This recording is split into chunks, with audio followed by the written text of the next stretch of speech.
വള്ളിക്കാട് വാസുവിനെ കുറിച്ച് ഒരു പക്ഷേ നിങ്ങൾ കേട്ടിട്ടുണ്ടാവും. വള്ളിക്കാട് വാസു കമ്മ്യൂണിസ്റ്റുകാരനും കർഷക സംഘത്തിന്റെ നേതാവുമായിരുന്നു. ഈ കുടികടപ്പ് സമരം നടക്കുന്ന കാലത്ത് വടകര ഭാഗത്താണ് ഈ വള്ളിക്കാട് എന്ന് പറഞ്ഞ സ്ഥലം. അവിടെ ആമിന എന്ന് പറയുന്ന ഒരു സ്ത്രീ അവരുടെ കുടികിടപ്പിന് വേണ്ടി കർഷക സംഘം സമരം ചെയ്യുക. ആരാ ജന്മി? ആമിനയുടെ മതത്തിൽപ്പെട്ട ആൾ തന്നെയാണ് അവിടെ ജന്മി. പക്ഷേ ആ സമരം കർഷക സംഘം ഏറ്റെടുത്തു. കർഷക സംഘം ഏറ്റെടുത്ത് അവസാനം ജന്മിയുടെ ഗുണ്ടകൾ വള്ളിക്കാട് വാസുവിനെ അടിച്ചു കൊന്നു. അങ്ങനെ വള്ളിക്കാട് വാസു രക്തസാക്ഷിയായി. എന്തിനു വേണ്ടി? ആമിനയുടെ കുടികിടപ്പ് അവകാശത്തിന് വേണ്ടി. അവസാനം കുടികിടപ്പ് 1.5 വർഷം നീണ്ടുവന്ന സമരത്തിന് ശേഷം 10 സെന്റ് ഭൂമി ആമിനയ്ക്ക് കിട്ടി. അപ്പൊ ആമിന ആദ്യം പറഞ്ഞ എന്താ, എനിക്കൊരു കൂര വെക്കണതിന്റെ മുമ്പ് വാസുവിന് എന്റെ പറമ്പിൽ ഒരു സ്മാരകം ഉണ്ടാക്കണം എന്ന് പറഞ്ഞു. അങ്ങനെ ആമിനയ്ക്ക് വേണ്ടി രക്തസാക്ഷിയായ വാസുവിന്റെ നാടാണ് കേരളം. അതിന് കാവൽ നിന്ന പ്രസ്ഥാനമാണ് ഇടതുപക്ഷ പ്രസ്ഥാനം എന്ന് പറഞ്ഞാൽ. അങ്ങനെ കൊണ്ടും കൊടുത്തും കാവൽ നിന്നും കരുതിയുമാണ് നമ്മളായി തീർന്നത് എന്നത് വളരെ പ്രധാനപ്പെട്ട. അപ്പൊ മതപരിവർത്തനം എന്ന് പറഞ്ഞാൽ ധാർമ്മിക ബോധത്തിലുണ്ടാകുന്ന പരിവർത്തനം എന്നാണ് അർത്ഥമെങ്കിൽ ബുദ്ധിയുള്ള മനുഷ്യൻ എല്ലാ ദിവസവും മതം മാറണം എന്ന് പറഞ്ഞ ആളാണ് നാരായണ ഗുരു. അതൊരു മതത്തിൽ മാത്രമായിട്ട് നിൽക്കില്ല. അതുകൊണ്ട് പെരുന്നാൾ എന്ന് പറഞ്ഞാൽ തീർച്ചയായും അതില് പള്ളി പോകുന്നതും പ്രാർത്ഥിക്കുന്നതും മുസ്ലിങ്ങളുടെ കാര്യമാണെങ്കിലും പെരുന്നാൾ ആഘോഷം എന്ന് പറഞ്ഞാൽ പുതിയ കുപ്പായ എടുക്കുക, സിനിമയ്ക്ക് പോവുക, നല്ല ഭക്ഷണം കഴിക്കുക, അയൽവീടുകൾ സന്ദർശിക്കുക എന്ന് പറഞ്ഞാൽ അത് എല്ലാവരുടേതുമാണ്. അതുകൊണ്ട് എൻ്റെ അയൽവാസിയായിട്ടുള്ള മുസ്ലിം കുടുംബം അവരുടെ പെരുന്നാൾ ആഘോഷിക്കുമ്പോൾ അവരുടെ വിഭവങ്ങൾ നമുക്ക് തരിക, അത് നമ്മൾ കഴിക്കുക എന്ന് പറയുന്നത്, അതുപോലെ തന്നെ അവരുടെ വീട്ടിൽ പോയി പങ്കെടുക്കുക എന്ന് പറയുന്നത് അത് ആഘോഷമാണ്. അത് സംസ്കാരത്തിന്റെ ഭാഗ. സംസ്കാരം എന്നത് ഒരിക്കലും മതത്തിനകത്ത് മാത്രം നിൽക്കുന്നതല്ല. സംസ്കാരം എന്നത് കൊണ്ടും കൊടുത്തും സൃഷ്ടിക്കപ്പെടുന്ന ഒന്നാണ്. കൾച്ചർ എന്ന് പറയുന്നത് അത് നമ്മൾ വളർത്തിയെടുക്കുന്നതാണ്. അത് നിങ്ങൾ ഏത് നാട്ടിൽ പോയാലും ആ നാട്ടിലെത്തിയാൽ അവിടെയുള്ള സമൂഹവുമായിട്ട് നിങ്ങൾ ചേർന്ന് ജീവിക്കുകയും അങ്ങനെ ചേർന്ന് ജീവിക്കുമ്പോൾ നിങ്ങളിലുള്ള പലതും അവർ സ്വീകരിക്കുകയും അവരുടേത് പലതും നിങ്ങൾ സ്വീകരിക്കുകയും ചെയ്തുകൊണ്ടാണ് സംസ്കാരം രൂപപ്പെടുന്നത്. അപ്പൊ ആ സംസ്കാരത്തിന്റെ ഭാഗമാണ് ക്രിസ്തുമസ്, ആ സംസ്കാരത്തിന്റെ ഭാഗമാണ് ഓണം, ആ സംസ്കാരത്തിന്റെ ഭാഗമാണ് ഈ പറഞ്ഞ പെരുന്നാളാഘോഷം തുടങ്ങിയതൊക്കെ. ഈ സക്കാത്ത് എന്ന് പറയുന്ന സങ്കല്പം, ധർമ്മം എന്താണ്? ഇസ്ലാം മതത്തിലെ ധർമ്മം എന്താണ്? നിങ്ങൾ കുറെ പണം സമ്പാദിച്ചു വെച്ചാൽ അത് നിങ്ങൾ ഒറ്റയ്ക്ക് ഉപയോഗിക്കാൻ പാടില്ല, അശരണരും ദുർബലരുമായ മനുഷ്യർക്ക് അത് പങ്കുവെക്കണം എന്ന് പറയുന്ന ഒരു പഴയ സോഷ്യലിസ്റ്റ് ആശയം ഇസ്ലാം മതത്തിനകത്തുണ്ട്. അത് ഈ സംഗതി തന്നെയാണ് നിന്നെപ്പോലെ നിന്റെ അയൽക്കാരനെയും സ്നേഹിക്കുക എന്ന ക്രിസ്തുവിന്റെ വചനത്തിൽ നമ്മൾ കാണുന്നത്. അങ്ങനെ നോക്കിക്കഴിഞ്ഞാൽ എല്ലാ മതത്തിന്റെ അകക്കാമ്പും പരിശോധിച്ചാൽ ഇതെല്ലാം ഒന്നാണ്. അതാണ് ശ്രീനാരായണ ഗുരു പറഞ്ഞത്. എന്താണ്? ഏകമതം എന്ന സങ്കല്പം. അതാണ് എല്ലാം വാസ്തവത്തിൽ പരിശോധിച്ചു കഴിഞ്ഞാൽ ബുദ്ധിയുള്ള ഒരു മനുഷ്യന് മനസ്സിലാവും. ആണ് പല മതം ഏകസാരം എന്ന് അദ്ദേഹം പറഞ്ഞ. മതപരമായ സംഘർഷങ്ങൾ ഇല്ലാതാക്കണമെങ്കിൽ നിങ്ങൾ അപരത്തെ അറിയണം, അപരത്തെ ഉൾക്കൊള്ളണം. ഹിന്ദുവായി ജനിച്ച ഞാൻ ഇസ്ലാം എന്താണ് എന്ന് മനസ്സിലാക്കണം. മുസ്ലിമായി ജനിച്ച മറ്റൊരാൾ ഹിന്ദു എന്നോ ക്രിസ്ത്യാനി എന്നൊക്കെ പറയുന്ന എന്താണെന്ന് മനസ്സിലാക്കണം. അങ്ങനെ പരസ്പരം മനസ്സിലാക്കി ഉൾക്കൊണ്ടുകൊണ്ട് പുലരുമ്പോൾ മാത്രമേ ഒരു മതനിരപേക്ഷ സമൂഹം ഉണ്ടാകൂ എന്ന് സ്വതന്ത്ര ഇന്ത്യ ഉണ്ടാകുന്നതിന് മുമ്പ് സർവമത സമ്മേളനത്തിലൂടെ പ്രഖ്യാപിച്ച ഒരാളാണ് ശ്രീനാരായണ ഗുരു. സർവമത സമ്മേളനത്തിന്റെ 100ാം വാർഷികമാണ് ഇപ്പോൾ. ആദ്യത്തെ സർവമത സമ്മേളനം നടന്നത് ചിക്കാഗോയിലാണ്. ലോകത്തെ 2ാമത്തെ സർവമത സമ്മേളനം നടത്തിയ ആളാണ് ശ്രീനാരായണ ഗുരു. കാരണം 921 ഈ ചലനങ്ങൾ, തെക്കേ മലബാറിലുണ്ടായ ഈ രാഷ്ട്രീയ സാമൂഹ്യ ചലനങ്ങൾ വളരെയധികം അദ്ദേഹത്തെ വേദനിപ്പിക്കുകയും അതിൽ നിന്ന് പാഠം ഉൾക്കൊണ്ടുകൊണ്ടാണ് അദ്ദേഹം വാസ്തവത്തിൽ സർവമത സമ്മേളനത്തെക്കുറിച്ച് ആലോചിക്കുന്നത്. മറ്റൊരു പ്രധാനപ്പെട്ട കാര്യം, അക്കാലത്ത് ഏറ്റവും വലിയൊരു തർക്ക വിഷയമായിരുന്നു മതപരിവർത്തനം. മതപരിവർത്തനം എന്നതിനെ സംബന്ധിച്ച് വലിയ തർക്കങ്ങളാണ് അക്കാലത്ത് കേരളത്തിൽ നടന്നുകൊണ്ടിരുന്നത്. അതും മതങ്ങൾ തമ്മിലുള്ള അകൽച്ചയ്ക്ക് കാരണമായി തീരുന്നുണ്ടെന്ന് നാരായണ ഗുരുവിന് മനസ്സിലായി. ഈ 2 കാരണങ്ങൾ കൊണ്ടാണ് 924 ആലുവ മണപ്പുറത്ത് ഒരു സർവമത സമ്മേളനം വിളിച്ചു ചേർക്കാൻ അദ്ദേഹം തയ്യാറായതെന്നാണ് ഞാൻ പറഞ്ഞതിന്റെ ചുരുക്കം. ഈ സാഹചര്യത്തിൽ നാം മനസ്സിലാക്കേണ്ട ഒരു പ്രധാനപ്പെട്ട കാര്യം, മതം എന്നാൽ എന്താണ് എന്നതിനെ സംബന്ധിച്ച് നാരായണ ഗുരു മുന്നോട്ട് വെച്ച ഏറ്റവും പ്രധാനപ്പെട്ട ഒരു ആശയമാണ്. അത് ഈ സർവമത സമ്മേളനത്തിന്റെ ആമുഖ ഭാഷണത്തിൽ സ്വാമി സത്യവ്രതൻ വളരെ വിശദമായി തന്നെ സംസാരിച്ചിട്ടുണ്ട്. മതം എന്ന് പറഞ്ഞാൽ എന്താണ്? ഇപ്പൊ നമുക്ക് മതം എന്ന് പറഞ്ഞാൽ മുട്ടുകുത്തി പ്രാർത്ഥിക്കുന്നതോ, തൊപ്പി ധരിക്കുന്നതോ, കുറി വരയ്ക്കുന്നതോ, തട്ടമിടുന്നതോ, പൊട്ടുകുത്തുന്നതോ ഒക്കെയാണ് ഇപ്പൊ മതം. അങ്ങനെയാണ്. നമ്മൾ തൊപ്പിയിട്ട ഒരാളെ കണ്ടാൽ ഉടനെ അയാളൊരു മുസ്ലിമാണ് എന്ന് മനസ്സിലാക്കുന്നു. കുറി വരച്ച ഒരാളെ കണ്ടാൽ അയാൾ ഹിന്ദുവാണ് എന്ന് മനസ്സിലാക്കുന്നു. നാരായണ ഗുരു പറയുന്നത് ഇതൊക്കെ മതത്തിന്റെ ബാഹ്യ ഘടകങ്ങളാണ്, ഇതൊക്കെ മതത്തിന്റെ പുറന്തോടാണ്. അത് ഓരോ നാട്ടിൽ ചെന്ന ഓരോന്നാണ്. നമുക്കറിയാവുന്ന പോലെ കേരളത്തിലുള്ള ആരാധനാ സമ്പ്രദായമല്ല കേരളത്തിന് പുറത്തേക്ക് പോയാലുള്ളത്. ഇപ്പോ ഞാൻ കുറച്ചു കാലം ആന്ധ്രാപ്രദേശിൽ ജോലി ചെയ്തിരുന്നു. അവിടെ നമ്മൾ സഞ്ചരിക്കുമ്പോൾ എല്ലാ മരത്തിന്റെ ചുവട്ടിലും ചെറിയൊരു കല്ലും കുറച്ച് കുങ്കുമപ്പൊടിയും മഞ്ഞപ്പൊടിയും ഒക്കെ വെതറിക്കിടക്കുന്നത് കാണാം. ഇതെന്താണ് എന്ന് ചോദിച്ചാൽ അവർ പറയും അത് പാഞ്ചാലിയാണ് എന്ന് പറയും. പാഞ്ചാലിയെ ആരാധിക്കുന്ന സമ്പ്രദായം കേരളത്തിൽ ഞാൻ കണ്ടിട്ടില്ല. എന്നാൽ കേരളത്തിൽ കാളിയെ പൂജിക്കുന്ന ഏർപ്പാടുണ്ട്. ഈ പൂർണ്ണ എല്ലാ കടപ്പുറത്തും കാണാം ചീറുമ്പ ഭഗവതി ക്ഷേത്രം, അത് ശ്രീ കുറുമ്പ ഭഗവതി, അതൊക്കെ കാളിയുടെ രൂപങ്ങളാണ്. അപ്പൊ കാളി എന്ന് പറയുന്നത് മലയാളിയുടെ അല്ലെങ്കിൽ കേരളത്തിലെ ഈ ഹിന്ദുക്കളായിട്ടുള്ള ആളുകളുടെ ആരാധനാമൂർത്തിയാണെങ്കിൽ ആന്ധ്രാപ്രദേശിൽ ചെല്ലുമ്പോൾ അത് പാഞ്ചാലിയാണ്. ഇനി വേറൊരു നാട്ടിൽ ചെന്നാൽ അത് മറ്റൊന്നാണ്. ചില സ്ഥലത്ത് അത് കൃഷ്ണനാണ്, ചില സ്ഥലത്ത് രാമനാണ്, അങ്ങനെ പലതാണ്. ഇതൊക്കെ ഈ പറഞ്ഞ പോലെ ബാഹ്യമായിട്ടുള്ള കാര്യങ്ങളാണ്. വിഗ്രഹാരാധന നിഷിദ്ധമാണെന്ന് പറയുന്ന ഇസ്ലാം മതത്തിൽ വിഗ്രഹാരാധനയുള്ള ഇസ്ലാം മതവിഭാഗങ്ങൾ ഇന്ത്യയിലുണ്ട്.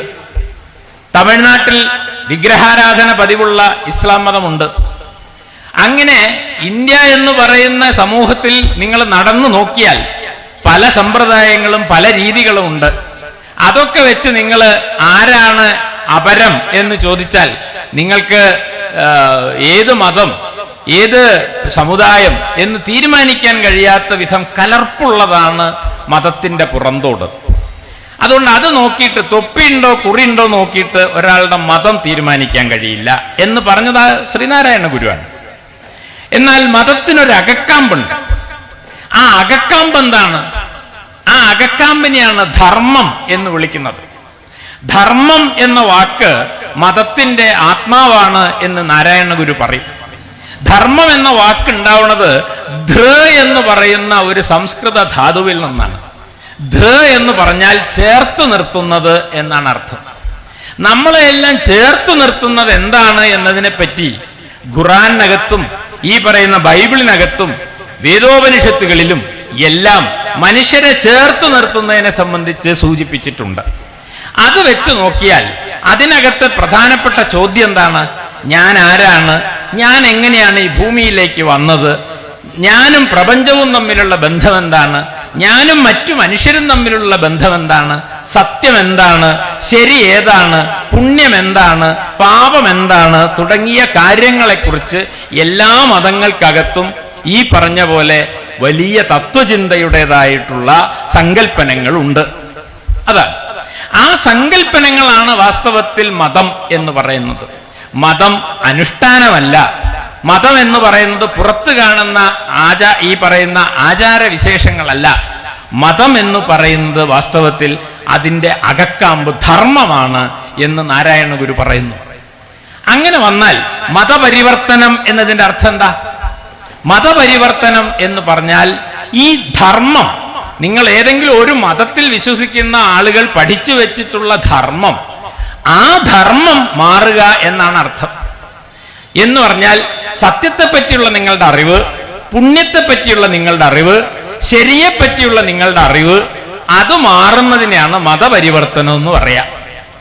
അങ്ങനെയാണെങ്കിൽ ചെറിയ കുട്ടിയായി ജനിച്ച ഞാൻ ഇപ്പൊ 55 വയസ്സായി. ഈ 55 വയസ്സിനകം ഈ പറഞ്ഞ പോലെ ശരിയെപ്പറ്റി, സത്യത്തെപ്പറ്റി, നന്മയെപ്പറ്റിയൊക്കെയുള്ള എൻ്റെ അഭിപ്രായം വളരെയേറെ മാറിയിട്ടുണ്ട്. അതാ. അപ്പോ ഞാൻ കുട്ടിക്കാലത്ത് ഖുർആൻ വായിച്ചിരുന്നില്ല. ഇപ്പോ CM മുഹമ്മദ് മൗലവി വിവർത്തനം ചെയ്തിട്ടുള്ള ഖുർആൻ ഞാൻ മുഴുവൻ വായിച്ചിട്ടുണ്ട്. ബൈബിള് ഞാൻ മുഴുവൻ വായിച്ചിട്ടുണ്ട്. ഭഗവത്ഗീത ഞാൻ വായിച്ചിട്ടുണ്ട്.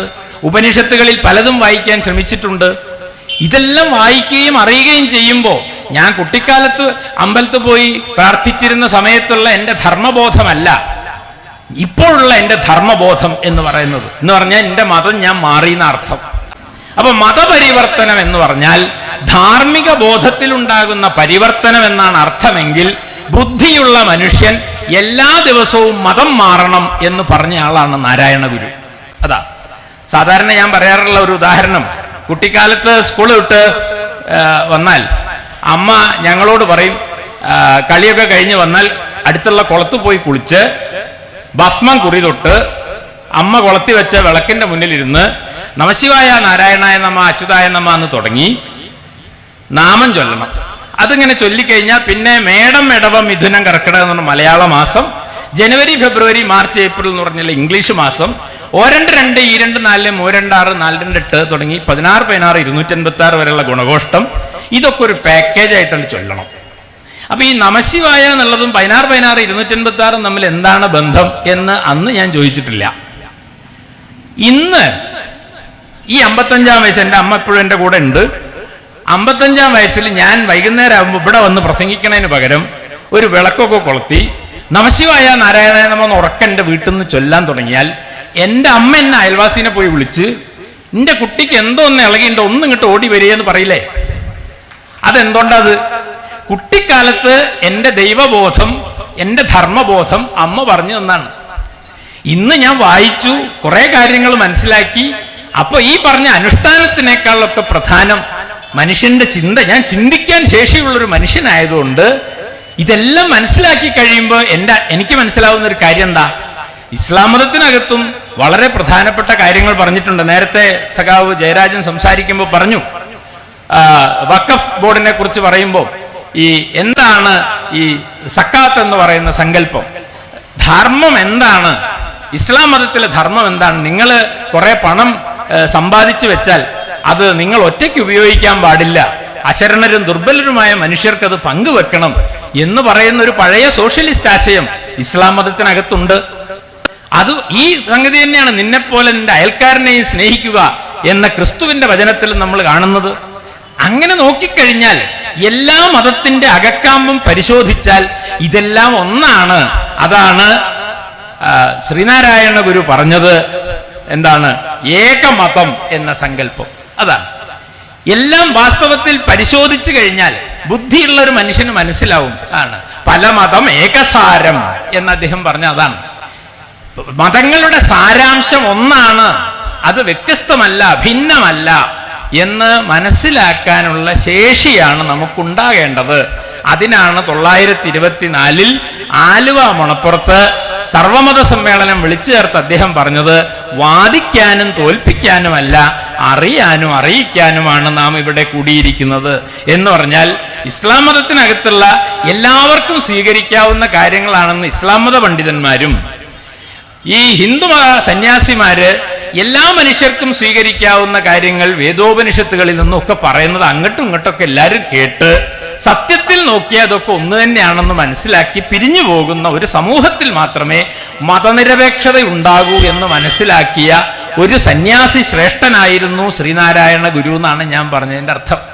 അതാ അപ്പൊ ഈ നിലയ്ക്ക് വാസ്തവത്തിൽ നാം ജീവിക്കുന്ന സമൂഹത്തിനകത്ത് നാം, പ്രത്യേകിച്ച് ഇന്ത്യ എന്ന് പറഞ്ഞ സമൂഹം അങ്ങനെയാണ്. ഇന്ത്യ വളരെയധികം വൈവിധ്യങ്ങളുള്ള ഒരു സമൂഹമാണ് എന്ന് ഞാൻ പ്രത്യേകിച്ച് പറയേണ്ടതില്ല. ഇപ്പൊ ഉദാഹരണത്തിന് ഇന്ത്യയിലേക്ക് ഇസ്ലാം വന്നു എന്ന് പറയും. ഇസ്ലാം മതത്തെ പറ്റി ഇവിടുത്തെ ഹിന്ദുത്വവാദികൾ പ്രചരിപ്പിക്കുന്ന ഒരു കാര്യം എന്താ, ഇന്ത്യൻ സമൂഹത്തെ അല്ലെങ്കിൽ അവര് പറയുന്ന എന്താണ്, ഈ അഖണ്ഡ ഭാരതത്തിന്റെ സംസ്കാരത്തെ തകർത്തെറിഞ്ഞത് മുസ്ലിങ്ങളാണെന്നാണ് അവർ പ്രചരിപ്പിച്ചുകൊണ്ടിരിക്കുന്നത്. ഞാൻ അതിന്റെ വിശദാംശങ്ങളിലേക്കൊന്നും പോകുന്നില്ല. യഥാർത്ഥത്തിൽ നോക്കിയാൽ ഇസ്ലാം മതം ഇന്ത്യയിലേക്ക് വന്നിട്ട് സംഭവിച്ചത് എന്താ? അത് ഇന്ത്യയുടെ സംസ്കാരത്തെ തകർക്കുകയാണോ ഇന്ത്യയുടെ സംസ്കാരത്തെ പുഷ്ടിപ്പെടുത്തുകയാണോ ചെയ്തത് എന്ന് ചരിത്രം പഠിക്കുന്ന ആളുകൾക്ക് മനസ്സിലാവും. എനിക്ക് ശേഷം സംസാരിക്കാനുള്ള ഡോക്ടർ ഷിനാസ്, അദ്ദേഹം ഒരു ചരിത്രാധ്യാപകനാണ്, എഴുത്തുകാരനാണ്. അദ്ദേഹത്തിന് അത്തരം കാര്യങ്ങൾ കൂടുതൽ അറിയാം. സാമാന്യ ബുദ്ധിയുള്ള നമ്മളെപ്പോലുള്ള ആളുകൾ, ചരിത്രമൊന്നും പഠിക്കാത്ത ആളുകൾക്ക് തന്നെ ചില ചരിത്ര പുസ്തകമൊക്കെ വായിച്ചാൽ മനസ്സിലാവും, ഇസ്ലാം മതം ഇന്ത്യയിലേക്ക് വന്നപ്പോ ഇന്ത്യയിലുണ്ടായിരുന്ന ഉപനിഷത്ത് ദർശനങ്ങളും ഇന്ത്യയിലുണ്ടായിരുന്ന വൈദിക ദർശനങ്ങളൊക്കെ അതിലെ പണ്ഡിതന്മാര് പഠിക്കുകയും അങ്ങനെ ഖുറാനിലുള്ള ഏകദൈവ വിശ്വാസവും ഇവിടെയുള്ള ഉപനിഷത്തുകളിൽ കാണുന്ന ഏകദൈവ വിശ്വാസവും വാസ്തവത്തിൽ ഒന്നു തന്നെയാണ് എന്ന് മനസ്സിലാക്കുകയും അങ്ങനെ മനസ്സിലാക്കിയതിന്റെ പേരിൽ ഉണ്ടായ സവിശേഷമായ പാരമ്പര്യത്തെയാണ് നമ്മൾ സൂഫി പാരമ്പര്യം എന്ന് പറയുന്നത്. ഈ സൂഫി പാരമ്പര്യം വാസ്തവത്തിൽ വലിയ അളവിൽ നമ്മുടെ സംസ്കാരത്തെ സ്വാധീനിച്ച ഒന്നാണെന്ന് ഞാൻ പറയാതെ തന്നെ നിങ്ങൾക്കറിയാം. സൂഫി എന്ന് പറഞ്ഞു കഴിഞ്ഞാൽ അത് മതവിശ്വാസത്തിന്റെ കാര്യം മാത്രമല്ല, അതിൽ തത്വചിന്തയുണ്ട്, അതിൽ സംഗീതമുണ്ട്, അതിൽ വാസ്തുവിദ്യയുണ്ട്, അതിൽ കഥകളുണ്ട്. അങ്ങനെ സൂഫി പാരമ്പര്യമാണ് ഇന്ത്യൻ സമൂഹത്തെ, ഇന്ത്യയുടെ സംസ്കാരത്തെ വളരെയധികം സമ്പന്നമാക്കിയത്. നമ്മളൊക്കെ യേശുദാസിന്റെ പഴയ സിനിമാ ഗാനങ്ങൾ കേൾക്കുന്ന ആൾക്കാരാണല്ലോ. അതിൽ ബാബുക്ക സംഗീത സംവിധാനം നിർവഹിച്ച പല പാട്ടുകളും നമ്മൾ കേൾക്കാറുണ്ട്. ആ പാട്ടുകളിൽ അധികവും ഉത്തരേന്ത്യയിൽ നിന്ന് വന്ന ഗസലുകളുടെയും ഉത്തരേന്ത്യയിലെ ഹിന്ദുസ്ഥാനി സംഗീതത്തിന്റെയും ആധാരത്തിലുള്ളതാണ്. ഈ ഹിന്ദുസ്ഥാനി സംഗീതത്തിന്റെ ആധാരം, അടിത്തറ എന്ന് പറയുന്നത് സൂഫി സംഗീത പാരമ്പര്യമാണ്. അത് പേർഷ്യയിൽ നിന്നും അറേബ്യൻ നാടുകളിൽ നിന്നും വന്ന് നമ്മുടെ നാടോടി സംഗീതവുമായി ചേർന്ന് കലർന്നുണ്ടായതാണ് എന്ന് മനസ്സിലാക്കാൻ നമുക്ക് സാധിക്കണം. അതുകൊണ്ട് അയോധ്യയിൽ RSSനെ തോൽപ്പിച്ചത് ഈ അടിത്തറയാണ്. അതാണ് ഈ നമ്മുടെ സമൂഹം, പൗരസമൂഹം, ഇവര് പറയുന്ന വർഗീയ അജണ്ടയ്ക്കൊന്നും വഴങ്ങിക്കൊടുക്കുന്നവരല്ല നമ്മൾ ആരും. അത് ജമാഅത്ത് ഇസ്ലാമി വന്ന് പറഞ്ഞാലും SDPI വന്ന് പറഞ്ഞാലും RSSകാരൻ പറഞ്ഞാലും പെട്ടെന്നൊന്നും പൊട്ടിപ്പോകുന്ന ഇഴയടുപ്പമല്ല ഇന്ത്യയിലെ പൗരസമൂഹത്തിനകത്ത് നിലനിൽക്കുന്നത്. അതുകൊണ്ട് അവർ പഠിച്ച പണി 18 നോക്കിയിട്ടും 947 മുതൽ ഇതുവരെയുള്ള വർഷങ്ങളിൽ ഇന്ത്യയെ തോൽപ്പിക്കാൻ അവർക്ക് കഴിഞ്ഞിട്ടില്ല.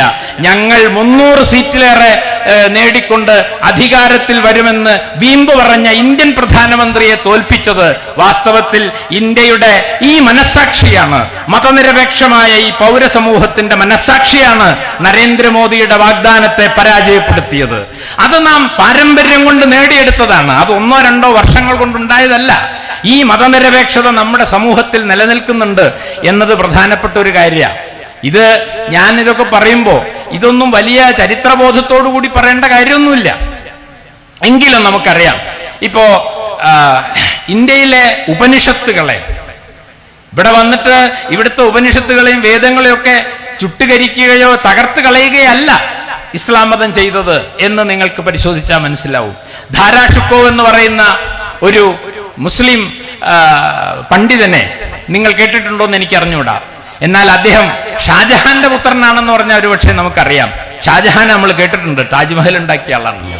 മുഗൾ രാജകുമാരനാണ്, ഇന്ത്യ ഭരിച്ച ഒരു രാജകുമാരനാണ്, രാജാവിന്റെ മകനാണ് വാസ്തവത്തിൽ ധാരാഷുക്കോ. ധാരാഷുക്കോ 15 വർഷം വാരാണസിയിൽ പോയി താമസിക്കുകയും സംസ്കൃതം പഠിക്കുകയും ചെയ്തു. ഈ സംസ്കൃതം പഠിച്ച് അദ്ദേഹം ആദ്യം വായിക്കുകയും വിവർത്തനം പേർഷ്യൻ ഭാഷയിലേക്ക് വിവർത്തനം ചെയ്യുകയും ചെയ്ത കൃതി ഉപനിഷത്തുകളാണ്. ഈ ഉപനിഷത്തുകൾ അദ്ദേഹം പേർഷ്യൻ ഭാഷയിലേക്ക് ആദ്യമായിട്ടാണ് ഉപനിഷത്തിനൊരു വിവർത്തനം ഉണ്ടാവുന്നത്. ആ വിവർത്തനം ചെയ്തത് ഒരു മുസ്ലിം രാജകുമാരനാണ്, ധാരാഷുക്കോ. ആ വിവർത്തനം ഒരു നോട്ട് പുസ്തകത്തിൽ ഇപ്പോഴും ഉണ്ടത്. ആ നോട്ട് പുസ്തകത്തിൽ ഒരു സ്വർണ്ണ നിറത്തിലുള്ള മാർജിനാണ് ഓരോ പേജിലുള്ളത്. അതിന്റെ ഇടതുഭാഗത്ത് എഴുതിയിട്ടുണ്ട് ബിസ്മില്ലാഹിർ റഹ്മാനിർ റഹീം, വലതുഭാഗത്ത് എഴുതിയിട്ടുണ്ട് ഗണേശായ നമ. എന്നിട്ട് അതിന്റെ ആമുഖത്തിൽ അദ്ദേഹം എഴുതുന്നു, ഏകദൈവ വിശ്വാസത്തെക്കുറിച്ച് ഞാൻ ആദ്യം മനസ്സിലാക്കിയത് ഖുറാനിൽ നിന്നാണ്. എന്നാൽ ഏകദൈവ വിശ്വാസത്തെക്കുറിച്ച് പറയുന്ന മറ്റൊരു കൃതി ഞാനിതാ കണ്ടെത്തിയിരിക്കുന്നു. അതിന്റെ പേരാണ് ഉപനിഷത്തുകൾ. ഏകദൈവ വിശ്വാസത്തെക്കുറിച്ചുള്ള ഈ 2 സങ്കല്പങ്ങൾ ഒന്നായി നിൽക്കുന്നതിന്റെ അത്ഭുതത്തിന് മുന്നിലാണ് ഞാൻ എന്ന് ധാരാഷുക്കോ ആ ആമുഖത്തിൽ എഴുതുന്നുണ്ട്. അങ്ങനെ ഉണ്ടാക്കിയെടുത്തതാണ് ഇന്ത്യയുടെ മതനിരപേക്ഷ പാരമ്പര്യം. ഇവിടേക്ക് കടന്നു വന്ന ഒരു മതങ്ങളും ഇവിടുത്തെ സംസ്കാരത്തെ തകർത്തിട്ടില്ല. ഈ സംസ്കാരവുമായി ഇണങ്ങിച്ചേർന്നുകൊണ്ടും ഇതിനെ വികസിപ്പിച്ചുകൊണ്ടും ഇതിന്റെ പെരുമ ലോകം മുഴുവൻ പ്രചരിപ്പിച്ചുകൊണ്ടുമാണ് വാസ്തവത്തിൽ ഇന്ത്യ എന്ന് പറയുന്ന ഒരു സമൂഹം ഇതുവരെയും അതിജീവിച്ചത്. അതിനെ തകർക്കാൻ നമ്മൾ അനുവദിക്കില്ല എന്ന് തീരുമാനിക്കേണ്ടത് CPIM മാത്രമല്ല, അതിനെ തകർക്കാൻ ഞങ്ങൾ അനുവദിക്കില്ലെന്ന് തീരുമാനിക്കേണ്ടത് ഇന്ത്യൻ നാഷണൽ കോൺഗ്രസും മുസ്ലിം ലീഗും മാത്രമല്ല, അതിനെ തകർക്കാൻ ഞങ്ങൾ അനുവദിക്കില്ലെന്ന് തീരുമാനിക്കേണ്ടത് ഇന്ത്യയിലെ മുഴുവൻ മനുഷ്യരുമാണ്. അങ്ങനെ മാത്രമേ ഇന്ത്യക്ക് മുന്നേറാൻ കഴിയൂ. അതിനുവേണ്ടി നിലകൊള്ളുകയും ജീവൻ ത്യജിക്കുകയും രക്തസാക്ഷിയായി തീരുകയും ചെയ്ത ഒരാളെയാണ് നമ്മൾ രാഷ്ട്രപിതാവായി അംഗീകരിച്ചിട്ടുള്ളത്. അദ്ദേഹമാണ് മോഹൻദാസ് കരംചന്ദ് ഗാന്ധി. അങ്ങനെ മതനിരപേക്ഷതയാണ് ഇന്ത്യയുടെ ആധാരമെന്ന് മനസ്സിലാക്കിയ ഒരു മനുഷ്യനെയാണ് നമ്മൾ രാഷ്ട്രപിതാവായി അംഗീകരിച്ചിട്ടുള്ളത്. അതുകൊണ്ട് ഇന്ത്യയുടെ ചരിത്രം, ഇന്ത്യയുടെ രാഷ്ട്രീയ ചരിത്രം എന്നത് മതനിരപേക്ഷതയും വർഗീയതയും തമ്മിലുള്ള സംഘർഷങ്ങളുടെ ചരിത്രമാണ്. അതുകൊണ്ട് അതിൽ മതനിരപേക്ഷതയുടെ ചരിത്രത്തെ പുലർത്തുക എന്നത് വളരെ പ്രധാനപ്പെട്ട ഒരു കാര്യമാണ്. പ്രത്യേകിച്ചും കഴിഞ്ഞ കുറച്ചു കാലമായി ഇന്ത്യ ഈ ഹിന്ദുത്വവാദികൾ ഭരിക്കാൻ ആരംഭിച്ചതോടുകൂടി നമ്മുടെ ദൈനംദിന ജീവിതം എല്ലാ ദിവസവും വിഷലിപ്തമായിക്കൊണ്ടിരിക്കുകയാണ്. അതിന്റെ വിശദാംശങ്ങൾ പലതും ശ്രീ ജയരാജൻ പറഞ്ഞതുകൊണ്ട് ഞാൻ അതിലേക്ക് കടക്കുന്നില്ല. അദ്ദേഹം കഴിഞ്ഞ ദിവസം നടന്ന ക്രിസ്മസ് കരോള്, ഒരു സ്കൂളിലെ കുട്ടികൾ എല്ലാവരും കൂടി ചേർന്ന് ക്രിസ്തുമസ് ആഘോഷിക്കുകയാണ്. അപ്പൊ ആ ക്രിസ്തുമസ് ആഘോഷിക്കുമ്പോ അത് അതിൽ ക്രിസ്ത്യാനികളാണോ മറ്റേതെങ്കിലും മതക്കാരാണോ എന്ന് നമ്മൾ ഇതുവരെ അന്വേഷിച്ചിട്ടില്ല. ഇപ്പൊ എൻ്റെ വീട്ടില് എത്രയോ കാലമായിട്ട് ഈ സമയമായാൽ കുറെ കുട്ടികൾ തൊപ്പിയൊക്കെ ഇട്ട് അപ്പൂപ്പനൊക്കെ ആയിട്ട് എന്നോടൊരിക്കൽ ചോദിച്ചിട്ടുണ്ട്, നിങ്ങൾക്ക് ക്രിസ്മസ് അപ്പൂപ്പനാവാൻ പറ്റുമോ എന്ന് എന്നോട് ചോദിച്ചിട്ടുണ്ട്. ഞാനാണെങ്കിൽ പിന്നെ അധികം വേഷം കെട്ടേണ്ടി വരില്ല, കണ്ടാൽ തന്നെ ഒരു അപ്പൂപ്പനായതുകൊണ്ടായിരിക്കും. ചില കുട്ടികൾ വന്നിട്ട് ചോദിക്കലുണ്ട്, നിങ്ങൾക്ക് ക്രിസ്മസ് അപ്പൂപ്പനാവാൻ പറ്റുമോ. അപ്പോ ഇങ്ങനെ അത് കുട്ടികളെ സംബന്ധിച്ചിടത്തോളം അവർക്ക് പിന്നെ മിഠായി വാങ്ങാനൊക്കെ കുറച്ച് കാശ് കിട്ടും, കരോളൊക്കെ ആയിട്ട് നടക്കുക, ഈ പറഞ്ഞ പോലെ തന്നെ ചില മിഠായി ഒക്കെ കൊടുത്താൽ അതൊരു സന്തോഷമാണ്. അതാ ഇതിനെക്കുറിച്ച് നാരായണഗുരു പറഞ്ഞിട്ടുണ്ട്. മതം എന്ന് പറയുന്നത് അനുഷ്ഠാനവും ധർമ്മവും മാത്രമല്ല, അത് സംസ്കാരവും കൂടിയാണ്. അതാ സംസ്കാരം എന്ന് പറഞ്ഞാൽ അതൊരു മതത്തിൽ മാത്രമായിട്ട് നിൽക്കില്ല. അതുകൊണ്ട് പെരുന്നാൾ എന്ന് പറഞ്ഞാൽ തീർച്ചയായും അതിൽ പള്ളിയിൽ പോകുന്നതും പ്രാർത്ഥിക്കുന്നതും മുസ്ലിങ്ങളുടെ കാര്യമാണെങ്കിലും പെരുന്നാൾ ആഘോഷം എന്ന് പറഞ്ഞാൽ പുതിയ കുപ്പായ എടുക്കുക, സിനിമയ്ക്ക് പോവുക, നല്ല ഭക്ഷണം കഴിക്കുക, അയൽവീടുകൾ സന്ദർശിക്കുക എന്ന് പറഞ്ഞാൽ അത് എല്ലാവരുടേതുമാണ്. അതുകൊണ്ട് എൻ്റെ അയൽവാസിയായിട്ടുള്ള മുസ്ലിം കുടുംബം അവരുടെ പെരുന്നാൾ ആഘോഷിക്കുമ്പോൾ അവരുടെ വിഭവങ്ങൾ നമുക്ക് തരിക, അത് നമ്മൾ കഴിക്കുക എന്ന് പറയുന്നത്, അതുപോലെ തന്നെ അവരുടെ വീട്ടിൽ പോയി പങ്കെടുക്കുക എന്ന് പറയുന്നത് അത് ആഘോഷമാണ്, അത് സംസ്കാരത്തിന്റെ ഭാഗ. സംസ്കാരം എന്നത് ഒരിക്കലും മതത്തിനകത്ത് മാത്രം നിൽക്കുന്നതല്ല. സംസ്കാരം എന്നത് കൊണ്ടും കൊടുത്തും സൃഷ്ടിക്കപ്പെടുന്ന ഒന്നാണ്. കൾച്ചർ എന്ന് പറയുന്നത് അത് നമ്മൾ വളർത്തിയെടുക്കുന്നതാണ്. അത് നിങ്ങൾ ഏത് നാട്ടിൽ പോയാലും ആ നാട്ടിലെത്തിയാൽ അവിടെയുള്ള പിന്നെ സമൂഹവുമായിട്ട് നിങ്ങൾ ചേർന്ന് ജീവിക്കുകയും അങ്ങനെ ചേർന്ന് ജീവിക്കുമ്പോൾ നിങ്ങളിലുള്ള പലതും അവർ സ്വീകരിക്കുകയും അവരുടേത് പലതും നിങ്ങൾ സ്വീകരിക്കുകയും ചെയ്തുകൊണ്ടാണ് സംസ്കാരം രൂപപ്പെടുന്നത്. അപ്പൊ ആ സംസ്കാരത്തിന്റെ പിന്നെ ഭാഗമാണ് ക്രിസ്തുമസ്, ആ സംസ്കാരത്തിന്റെ ഭാഗമാണ് ഓണം, ആ സംസ്കാരത്തിന്റെ ഭാഗമാണ് പിന്നെ ഈ പറഞ്ഞ പെരുന്നാളാഘോഷം തുടങ്ങിയതൊക്കെ. ഇതൊക്കെ നമ്മുടെ നാട്ടിലുള്ള സാധാരണക്കാർ എത്രയോ കാലമായി ചെയ്തുകൊണ്ടിരിക്കുന്ന ഒരു കാര്യം, ഇതൊന്നും ഒരു പുതിയ കാര്യമല്ല. അപ്പൊ ഞാൻ നേരത്തെ പറഞ്ഞ പോലെ ഞാൻ ജനിച്ചത് ഒരു പിന്നെ മുസ്ലിം ആയിട്ടല്ല, ഇസ്ലാം മതമായിട്ട് വാസ്തവത്തിൽ എനിക്ക് ജനിച്ച വീട്ടിൽ നിന്ന് ഒരു കാര്യം മനസ്സിലാക്കാൻ കഴിഞ്ഞിട്ടില്ല. പക്ഷേ 8ാം ക്ലാസ് മുതൽ ഈ നിമിഷം വരെ എൻ്റെ ജീവിതത്തിൽ എൻ്റെ ഏറ്റവും അടുത്ത സുഹൃത്ത് എന്ന് പറയുന്നത് സുബൈറാണ്. സുബൈർ ഇപ്പോ പിന്നെ മലയാള മനോരമയുടെ പിന്നെ പ്രധാനപ്പെട്ട ഒരു പത്രാധിപരാണ്. ഞങ്ങൾ ഒരുമിച്ച് സ്കൂൾ പഠിച്ചതാ. ഞാൻ 8ാം ക്ലാസ് പഠിക്കുമ്പോൾ സുബൈർ 9ാം ക്ലാസ്സിലാണ്. ഞങ്ങൾ സ്കൂളിൽ വെച്ച് പരിചയപ്പെട്ടതിന് ശേഷം പിന്നെ തുടർന്നുള്ള ഞങ്ങളുടെ വിദ്യാഭ്യാസം മുഴുവൻ പരീക്ഷക്കാലായാൽ ഒന്നുകിൽ അവൻ എൻ്റെ വീട്ടിൽ വന്ന് താമസിക്കും, അല്ലെങ്കിൽ ഞാൻ അവൻ്റെ വീട്ടിൽ പോയി താമസിക്കും. വീടുകൾ കുറച്ച് ദൂരെയാണ്. അപ്പോ അവന്റെ വീട്ടിൽ പോയി താമസിക്കുന്നത് പല സന്ദർഭങ്ങളിലും ഈ നോമ്പ് കാലത്താവും. നോമ്പ് കാലത്ത് അവന്റെ വീട്ടിൽ എല്ലാവരും നോമ്പെടുക്കുന്ന ആൾക്കാരാണ്. പക്ഷെ അവന്റെ ഉമ്മ 9ാം ക്ലാസ് പഠിക്കുന്ന ഞാൻ അവിടെ പരീക്ഷയ്ക്ക് പഠിക്കാൻ വേണ്ടി ഇവന്റെ കൂടെ പോയി താമസിച്ച് പഠിക്കുമ്പോൾ എനിക്ക് വേണ്ടി മാത്രം ആ ഉമ്മ ഭക്ഷണം ഉണ്ടാക്കുമായിരുന്നു. അവര് പലതരം വിഭവങ്ങൾ ഉണ്ടാക്കി എന്നോട് പറയും, എൻ്റെ കുട്ടിയെ എങ്ങനെയാ അതൊക്കെ തിന്നണത്, അണക്കിതൊക്കെ തിന്നാൻ പറ്റുമോ, ഈ ഞങ്ങളെ ചോറൊക്കെ കണക്ക് പറ്റുമോ, ഞങ്ങളെ ഭക്ഷണമൊക്കെ കണക്ക് പറ്റുമോ എന്ന് ചോദിച്ച് എന്നെ നിർബന്ധിച്ച് പല വിഭവങ്ങളും തന്ന് എന്നെ ഊട്ടിയ ഒരു ഉമ്മയിൽ നിന്നാണ് ഞാൻ ഇസ്ലാം മതം എന്താന്ന് പഠിച്ചത്. ആ സഹജീവനമാണ് വാസ്തവത്തിൽ എന്നെ ഇന്ത്യക്കാരനാക്കുന്നത്. അതുകൊണ്ട് എന്നെ ഇന്ത്യക്കാരനാക്കിയത് ഞാൻ പുസ്തകം വായിച്ചിട്ടും ചരിത്രം പഠിച്ചിട്ടും അല്ല. എന്നെ സംബന്ധിച്ചിടത്തോളം സുബൈറിന്റെ ഉമ്മയിൽ നിന്നാണ് ഞാൻ നേരത്തെ പറഞ്ഞ മറ്റൊരു മനുഷ്യനെ കാരുണ്യം എന്ന് പറയുന്ന ഒന്ന്. പട്ടിണി കിടക്കുന്ന ഒരാളാണ്, മറ്റേ പിന്നെ എന്താണ് അനുഷ്ഠാനത്തിന്റെ ഭാഗമായിട്ട് ഇത് ചെയ്യുന്നതും. എന്നാൽ ആ അനുഷ്ഠാനത്തിന്റെ ഭാഗമല്ലാതിരിക്കുന്ന ഒരാൾ പട്ടിണി കിടക്കുന്ന കാണുമ്പോൾ ആ ഉമ്മയ്ക്ക് തോന്നുകയാണ് എൻ്റെ പാവം കുട്ടിയാണ്, ഓൻ എന്തെങ്കിലും തിന്നോട്ടെ. ഇങ്ങനെ നമ്മളെ സംബന്ധിച്ചിടത്തോളം മറ്റു മനുഷ്യരെയും കൂടി പരിഗണിക്കുക, അവരുടെ വിശ്വാസങ്ങളെയും കൂടി പരിഗണിക്കുക. ഇപ്പോ പിന്നെ എന്താണ് നേരത്തെ നമ്മൾ സംസാരിച്ചുകൊണ്ടിരിക്കുമ്പോൾ ബാങ്ക് വിളിച്ചു. അപ്പൊ ഒരു 2 മിനിറ്റ് 3 മിനിറ്റ് നമ്മൾ പ്രസംഗം നിർത്തി. അതെന്തിനാ? ഈ പ്രസംഗിക്കുന്ന ആള് ഈ പിന്നെ മതവിശ്വാസി ആയതുകൊണ്ടാണോ? അല്ല.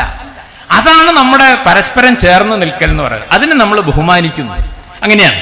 അതുപോലെ ഒരു ആരാധനാലയത്തിന്റെ മുന്നിൽ കൂടി പിന്നെ ബഹളം കൊച്ചുകൊണ്ട് ആരും ചെണ്ടയോ അല്ലെങ്കിൽ എന്തെങ്കിലും മുട്ടിക്കൊണ്ട് കടന്നു പോവില്ല. അവിടെ എത്തുമ്പോൾ നമ്മളൊന്ന് സൈലന്റ് ആവുന്നു ആണ്. ചില ബസ്സൊക്കെ പോകുമ്പോൾ കാണാം, പള്ളീന്റെ മുന്നിൽ അമ്പലത്തിന്റെ മുന്നിലൊക്കെ എത്തുമ്പോൾ ബസ്സിലിട്ടുള്ള പാട്ട് തൽക്കാലം ഒന്ന് നിർത്തിയിട്ട് ആ ബസ് അത് കഴിഞ്ഞാൽ പിന്നെ ഓൺ ചെയ്യും. അതൊക്കെ നമ്മൾ ചെയ്യുന്ന ഒരു മര്യാദയാണ്. അത് അങ്ങനെ മനുഷ്യരെ പരസ്പരം ഉൾക്കൊണ്ടുകൊണ്ടുള്ള ഒരു സഹജീവനമാണ് ഇതുവരെയും നമ്മൾ പുലർന്നത്. അതിനിടയിലാണ് കുറച്ച് ആൾക്കാർ വന്നിട്ട് ക്രിസ്തുമസ് ആഘോഷിക്കാൻ പാടില്ല, സ്കൂളിൽ പോലെ. ഇപ്പോ വൈക്കം മുഹമ്മദ് ബഷീറിന്റെ ദിനാചരണം മിക്കവാറും എല്ലാ സ്കൂളുകളിലും നടന്നുകൊണ്ടിരിക്കുന്നുണ്ട്. പക്ഷെ കഴിഞ്ഞ കുറച്ചു കാലമായിട്ട് ഈ ബഷീർ അനുസ്മരണം അല്ലെങ്കിൽ ബഷീർ ദിനം കൊണ്ടാടുന്നതിന്റെ ഫോട്ടോ ഒക്കെ ഈ സാമൂഹ്യ മാധ്യമങ്ങളിൽ വന്നാൽ അതിനടിയിൽ വളരെ അസഹിഷ്ണുതയോട് കൂടിയിട്ട് ഇതെന്താ കേരളത്തിലൊരു പിന്നെ ബഷീർ മാത്രമേ ഉള്ളൂ. അപ്പൊ ഈ ബഷീർ എന്ന് പറയുന്ന എഴുത്തുകാരൻ ഒരു മുസ്ലിം എഴുത്തുകാരനായിട്ട് പരിഗണിച്ചുകൊണ്ട് പല ആളുകളും സാമൂഹ്യ മാധ്യമങ്ങളിൽ പിന്നെ കുട്ടികളെ ഈ പിന്നെന്താണ് പാത്തുമ്മയുടെ ആടിലെ കഥാപാത്രങ്ങളായിട്ടൊക്കെ വേഷം കെട്ടിയിട്ടും ബഷീറായിട്ട് വേഷം കെട്ടിയിട്ടൊക്കെ ഘോഷയാത്രയൊക്കെ നടത്തുന്നത് ഇന്നൊരു പതിവായി മാറിയിട്ടുണ്ട്. അങ്ങനെയാണ് ആ എഴുത്തുകാരൻ. അപ്പൊ ഈ ബഷീർ എന്ന് പറയുന്ന ഒരു എഴുത്തുകാരൻ ഒരു മുസ്ലിം എഴുത്തുകാരനാണോ? ഞാനൊരു അനുഭവം പറയാം. ഈ പറയുന്ന ഇന്റുപ്പാപ്പയ്ക്ക് ഒരു ആനയുണ്ടായിരുന്നു എന്നുള്ള നോവലില് അതിലെ പ്രധാനപ്പെട്ട കഥാപാത്രമാണ് കുഞ്ഞുപാത്തുമ്മ. കുഞ്ഞുപാത്തുമ്മ മദ്രസയിൽ മാത്രം പഠിച്ച ഒരു പെൺകുട്ടിയാണ്. അവൾക്ക് വേറെ ഒരു വിദ്യാഭ്യാസം കിട്ടിയിട്ടില്ല. ഈ മൊയ്ലിയാക്കന്മാര് മദ്രസയിൽ പറഞ്ഞു കൊടുക്കുന്ന കഥകളും വിവരമല്ലാതെ അവൾക്ക് വേറൊരു വിദ്യാഭ്യാസവും ഇല്ല. പക്ഷെ അവളെ പ്രേമിക്കുന്നതും വിവാഹം കഴിക്കുന്നതും നിസാർ അഹമ്മദ് എന്ന് പറയുന്ന യുവാവാണ്. നിസാർ അഹമ്മദ് ആരാണ്? BA ഒക്കെ പാസ്സായിട്ടുള്ള പുതിയ വിദ്യാഭ്യാസമൊക്കെ കിട്ടിയ ആധുനിക ചിന്താഗതിയുള്ള ചെറുപ്പക്കാരനാണ്. ഈ ആധുനിക ചിന്താഗതിയുള്ള ചെറുപ്പക്കാരൻ ഈ സ്കൂളിലും കൂടി പഠിക്കാത്ത കുഞ്ഞുപാത്തുമ്മേനെ സ്നേഹിക്കാൻ എന്താ കാരണം? ഒറ്റ കാരണേ ഉള്ളൂ. ആദ്യമായിട്ട് നിസാർ അഹമ്മദ് കുഞ്ഞുപാത്തുമ്മേനെ കാണുന്ന ഒരു രംഗമുണ്ട് ആ നോവലിൽ. അതെന്താ? ഒരു വേനൽക്കാലത്ത് വെള്ളം വറ്റിപ്പോയൊരു തോട്ടിന്റെ വക്കത്ത് കുഞ്ഞുപാത്തുമ്മ ഇങ്ങനെ നിൽക്കുക. അപ്പൊ 2 കുരുവികള് കൊത്തുകൂടി ഇങ്ങനെ പറക്കണം. അതിലൊരു കുരുവി വേറൊരു കുരുവിനെ വല്ലാതെ കൊത്തിയിട്ട് അതിനെ താഴത്തേക്ക് തള്ളിയിട്ടു. ഇത് കണ്ടപ്പോ കുഞ്ഞുപാത്തുമ്മയ്ക്ക് വേദന സഹിക്കാൻ വയ്യ. അവള് ഈ തോട്ടിലേക്ക് അങ്ങോട്ട് ഊർന്നിറങ്ങുമ്പോൾ അവളുടെ കൈയൊക്കെ ചരലിൽ കോറിയിട്ട് ആകെ പൊട്ടി ചോര വരാൻ തുടങ്ങി. അവൾ ഓടിച്ചെന്ന് ആ കുരുവിനെ എടുത്തപ്പോൾ അതൊരു ഗർഭിണിയായ കുരുവിയായിരുന്നു. അതിന്റെ അടിവയറിന് നല്ല ചൂടുണ്ട്. അത് ചാവാൻ പോവുകയാണ്. ലേശം വെള്ളത്തിന് വേണ്ടിയിട്ട് അതിങ്ങനെ കൊക്ക് പിളർത്തുമ്പോൾ ചുറ്റും ഒരു തുള്ളി വെള്ളമില്ല. അപ്പൊ അവള് തന്റെ കയ്യിൽ നിന്ന് ഇറ്റി വരുന്ന ചോര ആ കുരുവിനെ കൊക്കിലേക്ക് ഇറ്റിച്ചു കൊടുക്കുക, അങ്ങനെ അതിനെ ജീവിപ്പിക്കുക. ഇത് കണ്ടപ്പോഴാണ് നിസാർ അഹമ്മദിന് അവളോട് പ്രേമം തോന്നിയത്. എന്ന് പറഞ്ഞാൽ അവൾക്ക് ഈ കാരുണ്യത്തിന്റെ, തന്റെ ചുറ്റുമുള്ള പ്രകൃതിയിലെ ചരാചരങ്ങളോടുള്ള ഈ കാരുണ്യത്തിന്റെ പാഠം ആരാ പഠിപ്പിച്ചത്? ഈ മദ്രസയെ പഠിപ്പിച്ചതാ. അതുകൊണ്ട് മദ്രസയിൽ തീവ്രവാദമാണ് പഠിപ്പിക്കുന്നതെന്ന് ആര് പറഞ്ഞാലും ബഷീർ പറഞ്ഞിട്ടുണ്ട് അത് അവിടെ പഠിപ്പിക്കുന്നത് കാരുണ്യത്തിന്റെ പാഠങ്ങളാണ് എന്ന്. അങ്ങനെയാണ് മദ്രസയെ പഠിപ്പിക്കാത്ത ഞാൻ ഈ ഇസ്ലാം മതത്തെയും അതിന്റെ കാര്യങ്ങളെയൊക്കെ മനസ്സിലാക്കുന്നത്. അങ്ങനെ വാസ്തവത്തിൽ ബഷീർ എങ്ങനെയാണ് നമ്മുടെ മതനിരപേക്ഷമായിട്ടുള്ള ഒരു ജീവിതത്തിന്റെ ആധാരമായി തീരുന്നത് എന്ന് ചോദിച്ചാൽ, ഈ ബഷീറിനെ ആഴത്തിൽ മനസ്സിലാക്കുമ്പോഴാണ്, അദ്ദേഹത്തിന്റെ കൃതികളിലൂടെ കടന്നു പോകുമ്പോഴാണ്, അദ്ദേഹം ഇസ്ലാം മതത്തിനകത്ത് നിന്ന് പലതും ഉൾക്കൊണ്ടിട്ടുള്ള ഒരു എഴുത്തുകാരനാണെങ്കിലും അദ്ദേഹം മുസ്ലിങ്ങൾക്ക് വേണ്ടി എഴുതിയ ഒരു എഴുത്തുകാരനല്ല, അദ്ദേഹം മനുഷ്യർക്ക് വേണ്ടി എഴുതിയ എഴുത്തുകാരനാണ്. അങ്ങനെ എല്ലാ മതങ്ങളിലും മനുഷ്യത്വത്തിന്റെ ഘടകമുണ്ടെന്നാണ് വാസ്തവത്തിൽ ഈ ആധുനിക സാഹിത്യം നമ്മളോട് പറഞ്ഞിട്ടുള്ളത്. അതിൽ ഏറ്റവും പ്രധാനപ്പെട്ട ആളാ ബഷീർ.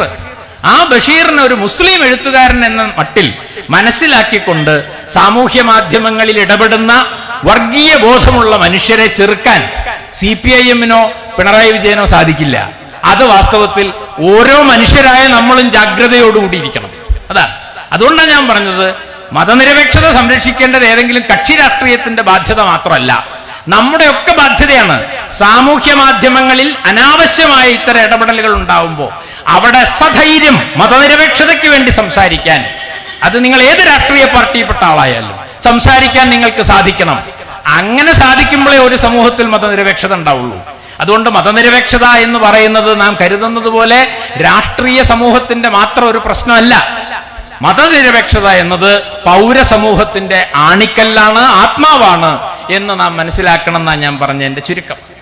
അതുകൊണ്ട് നമ്മുടെ ദൈനംദിന ജീവിതത്തിലേക്ക് പലതരത്തിൽ അപരമത വിദ്വേഷത്തെ പ്രചരിപ്പിക്കാനും പ്രസരിപ്പിക്കാനും ശ്രമിക്കുന്ന ഏത് വാക്കിനെയും, ഏത് മുന്നേറ്റത്തെയും, ഏത് ശ്രമത്തെയും ചെറുക്കാനുള്ള ബാധ്യത ഉള്ളപ്പോൾ മാത്രമേ ഇന്ത്യ സംരക്ഷിക്കപ്പെടുകയുള്ളൂ എന്നാണ് ഞാൻ പറഞ്ഞതിന്റെ അർത്ഥം. വാസ്തവത്തിൽ ഇതിന്റെ വലിയൊരു പാരമ്പര്യം തന്നെ നമുക്കുണ്ട് എന്ന് നാം മനസ്സിലാക്കണം.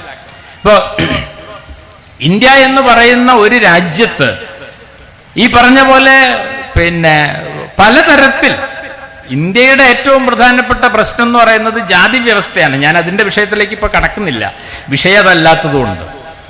ഇന്ത്യയിലെ തദ്ദേശീയരായ ജനത ഒരിക്കലും ഒരു മതം ഉണ്ടായിരുന്നില്ല ഇവിടെ. ഇവര് പറയുന്ന ഹിന്ദു മതമൊന്നും ഇവിടെ ഉണ്ടായിരുന്നില്ല. ഹിന്ദു എന്നൊരു വാക്ക് തന്നെ വാസ്തവത്തിൽ ഉണ്ടായിരുന്നില്ല എന്ന് നമുക്കറിയാം. അതുകൊണ്ട് ഹിന്ദു എന്ന് പറയുന്ന ഒരു സങ്കല്പം പിന്നീടുണ്ടായി വന്നതാണ്. ഇന്ത്യയിൽ ഉണ്ടായിരുന്നത് ജാതികളാണ്. ആ ജാതികളിൽ ഏറ്റവും മേലെ ഉണ്ടായിരുന്നത് ബ്രാഹ്മണരും അവരെ ആശ്രയിച്ചു നിൽക്കുന്ന വിഭാഗങ്ങളുമാണ്.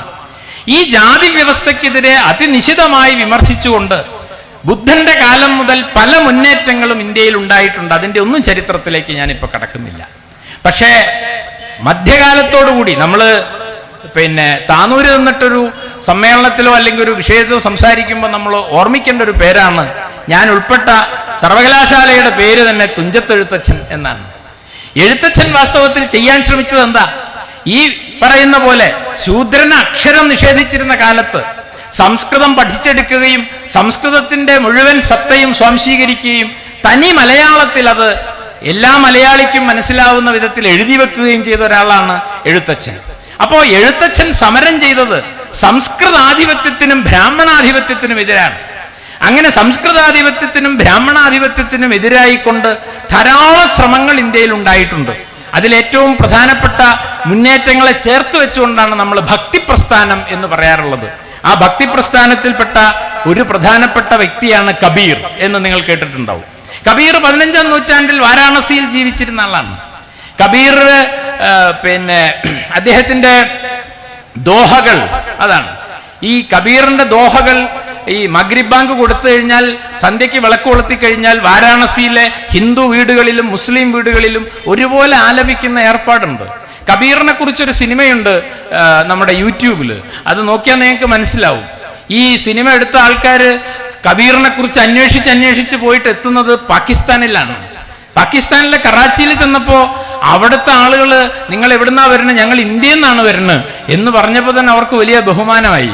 എന്തിനാ വന്നതെന്ന് ചോദിച്ചപ്പോ കബീറിനെ കുറിച്ച് അറിയാനാണെന്ന് പറഞ്ഞവിടെ അവര് എഴുന്നേറ്റ് നിൽക്കുകയും വന്ന ആളുകളെ മുഴുവൻ ആലിംഗനം ചെയ്യുകയും ചെയ്തു. കാരണം കബീർ അവർക്ക് അത്രയും പ്രിയപ്പെട്ടവനാണ്. ഇന്ത്യയും പാകിസ്ഥാനും ശത്രുക്കളാണെന്നൊക്കെ പലരും നമ്മളോട് പഠിപ്പിച്ചിട്ടുണ്ടാവും. പക്ഷേ ഇന്ത്യയിൽ നിന്ന് പാകിസ്ഥാനിലേക്ക് ഒഴുകുന്ന ഒരു അന്തർധാരയുണ്ട്. ആ അന്തർധാരയുടെ പേരാണ് കബീർ എന്ന് പറയുന്നത്. കബീർ മധ്യകാലത്ത് ജീവിച്ചിരുന്ന ആളുകൾ പറയുന്നത് അദ്ദേഹം ഇസ്ലാം മതത്തിൽ ജനിക്കുകയും ഹിന്ദുവായി വളർത്തപ്പെടുകയും ചെയ്തു എന്നൊക്കെ അദ്ദേഹത്തെ കുറിച്ചുള്ള കഥയിലൊക്കെ പറയുന്നുണ്ട്. ഞാൻ അതിൻ്റെ ഒന്നും വിശദാംശങ്ങളിലേക്ക് പോകുന്നില്ല. ഏതായാലും കബീറിനെ ഖുറാനും അറിയാമായിരുന്നു, ഈ ഹൈന്ദവ പുരാണങ്ങളും അറിയാമായിരുന്നു. അതെല്ലാം ചേർത്തുകൊണ്ടാണ് അദ്ദേഹം ദോഹകൾ രചിച്ചിട്ടുള്ളത്. ആ ദോഹകൾ രചിച്ചിരുന്ന അദ്ദേഹം വാസ്തവത്തിൽ ഒരു നെയ്ത്ത് തൊഴിലാളിയായിരുന്നു കബീർ. കബീറിന്റെ ജോലി നെയ്ത്ത് ആയിരുന്നു. അതുകൊണ്ട് അദ്ദേഹത്തിന്റെ പിന്നിൽ മുസ്ലിങ്ങളും ഹിന്ദുക്കളുമായ വിവിധ ജാതി മതത്തിൽപ്പെട്ട ആളുകൾ ഒന്നിച്ച് അണിനിരക്കുകയും ഒരു വലിയ സാമൂഹ്യ പ്രസ്ഥാനമായിട്ട് കബീർ മാറുകയും ചെയ്തു. അങ്ങനെ കബീർ അന്നത്തെ ജന്മിമാർക്കെതിരെ വലിയ സമരങ്ങൾ നയിച്ചിട്ടുണ്ടെന്നാണ് പറയുന്നത്. 27 തവണ കബീറിനെ കൊല്ലാൻ ശ്രമിച്ചു എന്നാണ് പറയുന്നത് അവിടുത്തെ ജന്മിമാരുടെ ഗുണ്ടകൾ. അവസാനം കബീർ മരിച്ചു കഴിഞ്ഞപ്പോ അദ്ദേഹത്തിന്റെ ഭൗതിക ശരീരം എങ്ങനെ മറവ് ചെയ്യും? കാരണം ഇദ്ദേഹം മുസ്ലിമാണോ ഹിന്ദുവാണോ എന്നുള്ള കാര്യത്തിൽ തർക്കം വന്നു. അവസാനം ചിലര് പറഞ്ഞു അദ്ദേഹത്തിന്റെ ഭൗതിക ശരീരം ഇസ്ലാം മത ആചാരപ്രകാരമാണ് മറവ് ചെയ്യേണ്ടതെന്ന് പറഞ്ഞു. ഹിന്ദുക്കളായിട്ടുള്ള അനുചരന്മാർ പറഞ്ഞു അദ്ദേഹത്തിനെ ഹൈന്ദവ ആചാരപ്രകാരമാണ് ദഹിപ്പിക്കേണ്ടതെന്ന് പറഞ്ഞു. തർക്കം മൂത്തു. അപ്പോ അദ്ദേഹത്തിന്റെ ഭൗതിക ശരീരം വെച്ച് പെട്ടി തുറന്നു നോക്കിയെന്നും തുറന്നു നോക്കിയപ്പോൾ പെട്ടിയിൽ പൂക്കൾ മാത്രമേ ഉണ്ടായിരുന്നുള്ളൂ എന്നും ആ പൂക്കളിൽ പാതി ഹിന്ദുക്കളും പാതി മുസ്ലിങ്ങളും കൊണ്ടുപോയി എന്നുമാണ് കബീറിനെ കുറിച്ചുള്ള നാടോടി കഥയിൽ പറയുന്നത്. അങ്ങനെയാണ് വാസ്തവത്തിൽ ഇന്ത്യ എന്ന് പറയുന്ന ഒരു ഭാവന ഉണ്ടാവുന്നത്. ഈ ഭാവന ഉള്ളത് കൊണ്ടാണ് ഗാന്ധി ചർക്ക ഇന്ത്യൻ നാഷണൽ കോൺഗ്രസിന്റെ ചിഹ്നമായി സ്വീകരിക്കുന്നത്. ചർക്ക കബീറിൽ നിന്നാണ് ഗാന്ധിക്ക് കിട്ടുന്നത്. അതാണ് വേണ്ടതെന്ന് അദ്ദേഹത്തോട് ഉപദേശിച്ചത് ടാഗോറാണ് എന്നാണ് പറയുന്നത്. അങ്ങനെ ഈ പറഞ്ഞ കബീറിൽ നിന്ന് ഗാന്ധിയിലേക്കും ഈ പറഞ്ഞ എൻ്റെ സുബൈറിന്റെ ഉമ്മയിലേക്കും ഒക്കെ വരുന്ന ഒരു വലിയ ധാരയുണ്ട്. ആ ധാരയുടെ പേരാണ് മതനിരപേക്ഷത. ആ ധാര പൊട്ടിപ്പോകാതിരിക്കാനാണ് ഞാനും നിങ്ങളും ശ്രമിക്കേണ്ടത്. ഈ പറഞ്ഞ കാര്യം എൻ്റെ മാത്രം അനുഭവമല്ല. ഇവിടെ ഇരിക്കുന്ന ഓരോരുത്തരോട് ഈ വേദിയിൽ വന്ന് പറഞ്ഞാൽ നമ്മൾ ഒരുമിച്ച് ജീവിച്ചതിൻ്റെ, സ്നേഹിച്ചതിൻ്റെ, ഒരുമിച്ച് പുലർന്നതിൻ്റെ എത്രയോ എത്രയോ ദൃഷ്ടാന്തങ്ങൾ പറയാൻ സാധിക്കും. വള്ളിക്കാട് വാസുവിനെ കുറിച്ച് ഒരു പക്ഷേ നിങ്ങൾ കേട്ടിട്ടുണ്ടാവും. വള്ളിക്കാട് വാസു കമ്മ്യൂണിസ്റ്റുകാരനും കർഷക സംഘത്തിന്റെ നേതാവുമായിരുന്നു. ഈ കുടികടപ്പ് സമരം നടക്കുന്ന കാലത്ത് വടകര ഭാഗത്താണ് ഈ വള്ളിക്കാട് എന്ന് പറഞ്ഞ സ്ഥലം. അവിടെ ആമിന എന്ന് പറയുന്ന ഒരു സ്ത്രീ അവരുടെ കുടികിടപ്പിന് വേണ്ടി കർഷക സംഘം സമരം ചെയ്യുക. ആരാ ജന്മി? ആമിനയുടെ മതത്തിൽപ്പെട്ട ആൾ തന്നെയാണ് അവിടെ ജന്മി. പക്ഷേ ആ സമരം കർഷക സംഘം ഏറ്റെടുത്തു. കർഷക സംഘം ഏറ്റെടുത്ത് അവസാനം ജന്മിയുടെ ഗുണ്ടകൾ വള്ളിക്കാട് വാസുവിനെ അടിച്ചു കൊന്നു. അങ്ങനെ വള്ളിക്കാട് വാസു രക്തസാക്ഷിയായി. എന്തിനു വേണ്ടി? ആമിനയുടെ കുടികിടപ്പ് അവകാശത്തിന് വേണ്ടി. അവസാനം കുടികിടപ്പ് 1.5 വർഷം നീണ്ടുവന്ന സമരത്തിന് ശേഷം 10 സെന്റ് ഭൂമി ആമിനയ്ക്ക് കിട്ടി. അപ്പൊ ആമിന ആദ്യം പറഞ്ഞെന്താ, എനിക്കൊരു കൂര വെക്കണതിന്റെ മുമ്പ് വാസുവിന് എന്റെ പറമ്പിൽ ഒരു സ്മാരകം ഉണ്ടാക്കണം എന്ന് പറഞ്ഞു. അങ്ങനെ ആമിനയ്ക്ക് വേണ്ടി രക്തസാക്ഷിയായ വാസുവിന്റെ നാടാണ് കേരളം. അതിന് കാവൽ നിന്ന പ്രസ്ഥാനമാണ് ഇടതുപക്ഷ പ്രസ്ഥാനം എന്ന് പറഞ്ഞാൽ. അങ്ങനെ കൊണ്ടും കൊടുത്തും കാവൽ നിന്നും കരുതിയുമാണ് നമ്മളായി തീർന്നത് എന്നത് വളരെ പ്രധാനപ്പെട്ട കാര്യമാണ്. അയ്യപ്പനെ കാണാൻ പോകുന്നവർക്ക് വാവരെ കാണാതിരിക്കാൻ കഴിയില്ല. അയ്യപ്പനും വാവരും ഞാനും സുബൈർ എന്ന് പറഞ്ഞ മാതിരിയാണ്. അത്ര ആത്മസുഹൃത്തുക്കളായിരുന്നു. അങ്ങനെയാണ് കേരളത്തിലെ സാംസ്കാരിക ജീവിതം എത്രയോ കാലമായിട്ട് എന്ന് നമ്മൾ മനസ്സിലാക്കേണ്ടതാണ്. ഇപ്പോ ഇന്ത്യയിലെ പലതരം സമുദായങ്ങളെ പറ്റി അത് പറയാൻ സമയമില്ലാത്തതുകൊണ്ട് ഞാൻ അതിലേക്ക് കടക്കുന്നില്ല. ഇപ്പോ ഡൽഹിയിലെ വാൽമീകി സമൂഹം അവർ ഹിന്ദുക്കളാണോ മുസൽമാന്മാരാണോ എന്ന് ചോദിച്ചാൽ നിങ്ങൾക്ക് പറയാൻ കഴിയില്ല, അവരുടെ ആചാരം നോക്കിയാൽ. അതുപോലെ ഹിമാചൽ പ്രദേശിലെ ബഞ്ചാറാസ്, അതാണ് അവർക്ക് ഹിന്ദു മതത്തിന്റെയും ഇസ്ലാം മതത്തിന്റെയും ഒക്കെ ആചാരങ്ങൾ അവരുടെ ജീവിതത്തിൽ നിങ്ങൾക്ക് കാണാൻ കഴിയും. അതുപോലെ ഹരിയാനയിലെ ജൂല വംശജർ, ആ ജൂല എന്ന് പറഞ്ഞ വംശജരുടെ ഇടയിൽ ഹിന്ദുക്കളുടെയും മുസൽമാന്മാരുടെയും ഒക്കെ പലതരം ആചാരങ്ങളും വിശ്വാസങ്ങളും കലർന്നിട്ടുണ്ട്. അതുപോലെ ഹൊസൈനി ബ്രാഹ്മണർ എന്ന് പറയുന്ന വിഭാഗക്കാര്, അവര് ഈ ഖ്വാജ മൊയിനുദ്ദീൻ ചിസ്തിയുടെ ആരാധകരാണ് ഈ പറയുന്ന ഹൊസൈനി ബ്രാഹ്മണര്. അവർ ഒരേ സമയം ഈദും ശിവരാത്രിയും ഒരുപോലെ ആഘോഷിക്കുന്ന ആൾക്കാരാ. എവിടെ വെച്ചിട്ടാണ് ഇന്ത്യയിലെ മതനിരപേക്ഷതനെ ജമാഅത്ത് ഇസ്ലാമിക്കാരനും RSSകാരനും ഈ ഹൊസൈനി ബ്രാഹ്മണന്റെ അടുത്ത് പോയാൽ എന്ത് പറയും? അയാൾ ഈദും ആഘോഷിക്കും, ശിവരാത്രി ആഘോഷിക്കും, കുറിയും തൊടും തൊപ്പിയിടും. അങ്ങനെയുള്ള ആൾക്കാരുണ്ട് ഇന്ത്യയിൽ. അങ്ങനെയാണ് ഇന്ത്യ ബഹുസ്വരതയുടെ നാടാണ്. നിങ്ങൾ വിചാരിക്കുന്ന പോലെ ഒരു ഏക ഹിന്ദുവോ ഏക ഇസ്ലാമോ ഈ രാജ്യത്തില്ല. ബഹുസംസ്കാരങ്ങളുടെ, ബഹുമതങ്ങളുടെ, ബഹുവിശ്വാസങ്ങളുടെ ലോകമാണ് ഇന്ത്യ എന്ന് പറയുന്നത്. അതിനെ തകർത്ത് മുന്നേറാനാണ് വാസ്തവത്തിൽ വർഗീയവാദികൾ ശ്രമിക്കുന്നത്. അതിനെ സകല കരുത്തും ഉപയോഗിച്ച് പ്രതിരോധിക്കുക എന്നത് ഏതെങ്കിലും രാഷ്ട്രീയ പാർട്ടിയുടെ അജണ്ട മാത്രമല്ല. വാസ്തവത്തിൽ അത് നമ്മുടെ മുഴുവൻ സമൂഹത്തിന്റെയും കടമയാണെന്നാണ് ഞാൻ പറഞ്ഞതിന്റെ അർത്ഥം. അതിനേറ്റവും പ്രധാനം നമ്മുടെ ഭരണഘടനയുടെ മൂല്യങ്ങൾ സംരക്ഷിക്കുക എന്ന് തന്നെയാണ്. ആ ഭരണഘടനാ മൂല്യങ്ങളിൽ ഏറ്റവും പ്രധാനം വാസ്തവത്തിൽ ഈ പറഞ്ഞ അതിന്റെ ആമുഖത്തിൽ തന്നെ എഴുതിയ സ്വാതന്ത്ര്യം, സമത്വം, സാഹോദര്യം എന്ന ആശയമാണ്. എന്താണ് സ്വാതന്ത്ര്യം എന്ന് പറഞ്ഞ അർത്ഥം? ഇപ്പതാ ഞാൻ എൻ്റെ ചില അഭിപ്രായങ്ങളൊക്കെ ഇങ്ങനെ വിളിച്ചു പറയാം. ഈ അഭിപ്രായ പ്രകടനം എനിക്ക് ഭരണഘടന നൽകുന്ന സ്വാതന്ത്ര്യമാണ്. അതാ.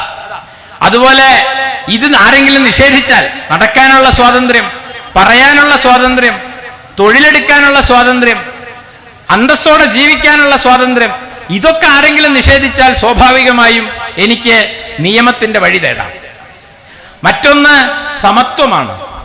മറ്റൊരാൾക്ക് കിട്ടാനുള്ള, എനിക്ക് കൂടി അർഹതപ്പെട്ടതാണ് മറ്റൊരാൾക്ക് കിട്ടാനുള്ളത് എങ്കിൽ അതിൽ എന്നെ അവഗണിക്കുകയാണെങ്കിൽ തീർച്ചയായും എനിക്ക് നിയമത്തിന്റെ വഴി തേടാം. അങ്ങനെ സമത്വം എന്നതും സ്വാതന്ത്ര്യം എന്നതും നിയമത്തിന്റെ വഴിയിൽ പരിരക്ഷിക്കാൻ കഴിയുന്നതാണ്. പക്ഷെ അങ്ങനെ പരിരക്ഷിക്കാൻ കഴിയാത്ത ഒരു കാര്യമാണ് സാഹോദര്യം. സാഹോദര്യം ഇപ്പോ ഇവിടെ വേദിയിലിരിക്കുന്ന ഡോക്ടർ ഷിനാസ് എന്നെ സഹോദരനായി പരിഗണിക്കുന്നില്ല എന്ന് പറഞ്ഞ് താനൂർ പോലീസ് സ്റ്റേഷനിലേക്ക് പരാതി കൊടുക്കാൻ കഴിയില്ല. എന്റെ സ്വാതന്ത്ര്യം നിഷേധിച്ചാൽ എനിക്ക് പരാതി കൊടുക്കാം. എനിക്ക് കൂടി അർഹതപ്പെട്ട എന്തെങ്കിലും ഒന്ന് നിഷേധിച്ചാൽ, എനിക്ക് സമത്വം നിഷേധിച്ചാൽ എനിക്ക് പരാതി കൊടുക്കാം. സാഹോദര്യം നിഷേധിച്ചാൽ പരാതി കൊടുക്കാൻ പറ്റില്ല. സാഹോദര്യം ഒരു മനോഭാവമാണ്. എന്തിനാ സാഹോദര്യം? സ്വാതന്ത്ര്യം ഉണ്ടെന്ന് കരുതി മറ്റൊരാളുടെ സ്വാതന്ത്ര്യത്തിൽ കൈകടത്താൻ പാടില്ല. മറ്റൊരാളുടെ സ്വാതന്ത്ര്യം കൂടി അനുവദിക്കുമ്പോഴേ സമത്വം ഉണ്ടാവുള്ളൂ. എന്റെ സ്വാതന്ത്ര്യം പുലരുമ്പോൾ തന്നെ മറ്റൊരാളുടെ സ്വാതന്ത്ര്യത്തിന് വേണ്ടി ഞാൻ നിൽക്കുമ്പോഴാണ് സമത്വം ഉണ്ടാവുന്നത്. എന്ന് പറഞ്ഞാൽ സമത്വം സ്വാതന്ത്ര്യം നമ്മൾ എപ്പോഴും ഒരു സംഘർഷമുണ്ട്. അതാണ്, എനിക്ക് സ്വാതന്ത്ര്യം ഉണ്ടെന്ന് വിചാരിച്ച് ബാക്കിയുള്ളവരുടെ സ്വാതന്ത്ര്യം നിഷേധിക്കാൻ പാടില്ല. അപ്പൊ എന്റെ സ്വാതന്ത്ര്യം ഒന്ന് നിയന്ത്രിച്ച് മറ്റുള്ളവരുടെ സ്വാതന്ത്ര്യത്തെ കൂടി അംഗീകരിക്കണമെങ്കിൽ മറ്റുള്ളവർ എന്റെ സഹോദരരാണ് എന്ന് എനിക്ക് തോന്നണം. അതുകൊണ്ടാണ് കുമാരനാശാൻ പറഞ്ഞത് ജാതി ചോദിക്കുന്നില്ല ഞാൻ സോദരി എന്ന്. അയ്യപ്പൻ പത്രം തുടങ്ങിയപ്പോൾ ആ പത്രത്തിന് പേരിട്ടത് സഹോദരൻ എന്നാണ്. അരുവിപ്പുറത്ത് 1888 ക്ഷേത്രം ഉണ്ടാക്കിയപ്പോ നാരായണഗുരു ചുമരിൽ എഴുതി വെച്ചത് ജാതിഭേദം മതദ്വേഷം ഏതുമില്ലാതെ സർവരും സോദരത്വേന വാഴുന്ന മാതൃകാസ്ഥാനം എന്നാണ്. 1-ാം ക്ലാസ് മുതൽ നമ്മൾ പഠിക്കുന്ന പ്രതിജ്ഞ എന്താണ്? ഇന്ത്യ എന്റെ രാജ്യമാണ്, എല്ലാ ഇന്ത്യക്കാരും എന്റെ സഹോദരി സഹോദരന്മാരാണ് എന്നാണ് നമ്മൾ പഠിച്ചിട്ടുള്ളത്. അങ്ങനെ സാഹോദര്യം എന്ന ഭാവമാണ് വാസ്തവത്തിൽ നമ്മളെ ചേർത്ത് നിർത്തുന്നത് എന്ന കാര്യം എത്ര ആവർത്തിച്ചു പറഞ്ഞാലും മതിയാവാത്തൊരു കാര്യമാണ്. ഇന്നത്തെ ഇന്ത്യൻ മതനിരപേക്ഷതയുടെ ഏറ്റവും പ്രധാനപ്പെട്ട സങ്കല്പനം സാഹോദര്യം, ഫ്രട്ടേണിറ്റി എന്നതാണ്. ആ സാഹോദര്യ ഭാവം എന്ന് പറഞ്ഞാൽ എൻ്റെ സ്വാതന്ത്ര്യം മറ്റുള്ളവർക്ക് കൂടി ഉള്ളതാണ്. എനിക്ക് ആരാധിക്കാൻ സ്വാതന്ത്ര്യമുള്ളതുപോലെ മറ്റുള്ളവർക്കും ആരാധിക്കാൻ സ്വാതന്ത്ര്യമുണ്ട്. എനിക്ക് വഴി നടക്കാൻ സ്വാതന്ത്ര്യമുള്ളതുപോലെ മറ്റുള്ളവർക്കും വഴി നടക്കാൻ സ്വാതന്ത്ര്യമുണ്ട് എന്ന് നാം സങ്കല്പിക്കുന്നിടത്താണ് സാഹോദര്യം പ്രസക്തമാവുന്നത്. എന്നാൽ ഇന്നത്തെ ഇന്ത്യയിൽ അവസ്ഥ എന്താണ്? ക്ഷേത്രം, നേരത്തെ പറഞ്ഞ പോലെ പള്ളികൾ പൊളിച്ച് ക്ഷേത്രം ഉണ്ടാക്കുമ്പോൾ നിങ്ങൾ സാഹോദര്യത്തെയാണ് തകർക്കുന്നത്. പൗരത്വം നിഷേധിക്കുമ്പോൾ നിങ്ങൾ വാസ്തവത്തിൽ സാഹോദര്യത്തെയാണ് തകർക്കുന്നത്. അങ്ങനെ ഇന്നത്തെ ഇന്ത്യ എന്ന് പറഞ്ഞാൽ ഈ ഇന്ത്യയിലെ മുഴുവൻ മനുഷ്യരുടെയും സ്വാതന്ത്ര്യത്തെ ഇന്ത്യയിലെ പല മനുഷ്യരുടെയും സ്വാതന്ത്ര്യത്തെ നിഷേധിച്ചുകൊണ്ട് ബീഫ് കഴിക്കുക, ഭക്ഷണം കഴിക്കുക എന്നുള്ളത് ഒരാളുടെ സ്വാതന്ത്ര്യമാണ്. ഭക്ഷണം കഴിച്ചതിന്റെ പേരിൽ ഒരാളെ അടിച്ചു കൊല്ലുക എന്ന് പറയുന്നത് വാസ്തവത്തിൽ ഇന്ത്യയിൽ നിലനിന്ന സാഹോദര്യ ഭാവത്തെ ഇല്ലാതാക്കുകയാണ്. അതുകൊണ്ട് ഇന്നത്തെ ഇന്ത്യൻ രാഷ്ട്രീയത്തിന് ഒറ്റ വാക്ക് എന്താണെന്ന് ചോദിച്ചാൽ സാഹോദര്യത്തെ തകർക്കുന്ന ഒരു ഭരണമാണ് ഇന്ന് ഇന്ത്യയിൽ നിലനിൽക്കുന്നത്. അതുകൊണ്ട് എന്താണ് മതനിരപേക്ഷ രാഷ്ട്രീയം എന്ന് പറഞ്ഞാൽ സാഹോദര്യ ഭാവം തിരിച്ചു പിടിക്കുന്ന രാഷ്ട്രീയത്തെയാണ് മതനിരപേക്ഷ രാഷ്ട്രീയം എന്ന് പറയുന്നത്. ആ മതനിരപേക്ഷ രാഷ്ട്രീയത്തിന്റെ കാവലാളാവുവാൻ ഇവിടെ കൂടിയിരിക്കുന്ന നമുക്കെല്ലാം കഴിയട്ടെ എന്ന് ആശംസിച്ചുകൊണ്ട് ഇങ്ങനെ ഒരു പ്രഭാഷണത്തിന് എന്നെ വിളിച്ചതിന് നന്ദി രേഖപ്പെടുത്തി ഞാൻ അവസാനിപ്പിക്കുന്നു. നന്ദി, നമസ്കാരം.